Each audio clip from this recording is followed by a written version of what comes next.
Congress MLA प्रतिम दास का बयान। NDA के बड़े नेताओं के बिहार दौरे पर दिया बयान। योगी आदित्यनाथ और प्रधानमंत्री के लगातार कार्यक्रम को लेकर कहा, बड़े नेताओं के आने से बिहार की जनता उन्हें वोट नहीं देने वाली है। बीजेपी का जो संकल्प पत्र है वह कांग्रेस की घोषणा पत्र का नकल है। बीजेपी जिन बातों को करने के लिए कह रही है, कांग्रेस ने उन तमाम बातों को पहले ही पूरा करने का जनता से वादा कर दिया है।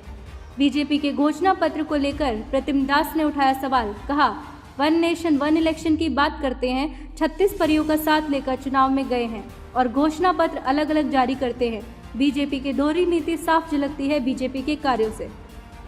देखिए, चाहे यहाँ कोई है, आपको देख ही रहे हैं कि प्रथम चरण के इलेक्शन में जिस तरीके से देश के माननीय प्रधानमंत्री जी और भाजपा के लोगों ने ताकत झोंका है, उससे ये प्रतीत होता है कि विगत 10 वर्षों में भाजपा के लोगों ने, भाजपा की सरकार ने देश के लिए कुछ भी नहीं किया, खासतौर से बिहार के लिए। स्पेशल पैकेज की बात की जाए, किसानों की बात किया जाए, युवाओं की बात किया जाए, इनका घोषणा पत्र हमने पढ़ा है बीजेपी का। अब ये कह रहे हैं कि पेपर लीक होगा तो उस पर कानून बनाएंगे, और ये हमारे घोषणा पत्र में पहले से ही, बल्कि हमारे नेता आदरणीय राहुल जी जब वो न्याय यात्रा निकाले थे उस समय से वो बोल रहे हैं कि जिस तरीके से नौजवान इतनी तैयारी के बाद एग्ज़ाम देने जाते हैं और पता चलता है कि पेपर लीक हो गया, इसके लिए यदि हमारी सरकार बनती है तो हम ठोस कानून बनाएंगे। तो ऐसा लगता है कि कांग्रेस के घोषणा पत्र से चुराया हुआ इनका घोषणा पत्र का वो सब शब्द है।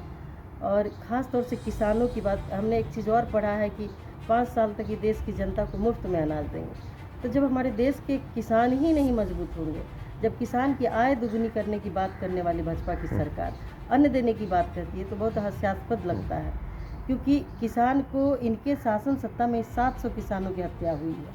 हत्या मैं इसलिए कह रही हूँ कि जब प्रोटेस्ट करते थे तो केंद्र सरकार के अधीन ही दिल्ली की पुलिस आती है और वो पुलिस के फायरिंग में बहुत से किसान मरे, बहुत से किसान ठंड से मर गए। तो जो किसान का नहीं हो सकता, जो नौजवान का नहीं हो सकता, वो देश के लिए क्या करेगा।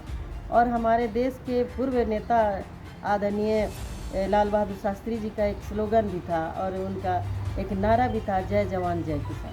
तो जिस देश के जवान, नौजवान और किसान ये तीनों के साथ अन्याय हो तो वहाँ पर कितना भी आप चुनावी सभा कर ले उसका कोई फ़ायदा नहीं मिल रहा, नहीं कर रहे हैं। एनडीए का घोषणा पत्र नहीं हुआ था, वो बीजेपी का घोषणा पत्र था इंडिविजुअल।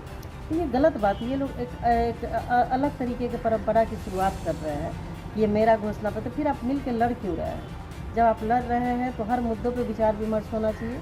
और जब एक वन नेशन वन इलेक्शन की बात कर रहे हैं, मैंने वो भी पढ़ा है, तो फिर वन नेशन वन घोषणा पत्र क्यों नहीं कर रहे? 36 पार्टियों से आप सब सहयोग लीजिएगा और घोषणा पत्र आपका इंडिविजुअल होगा, ये कैसे होगा?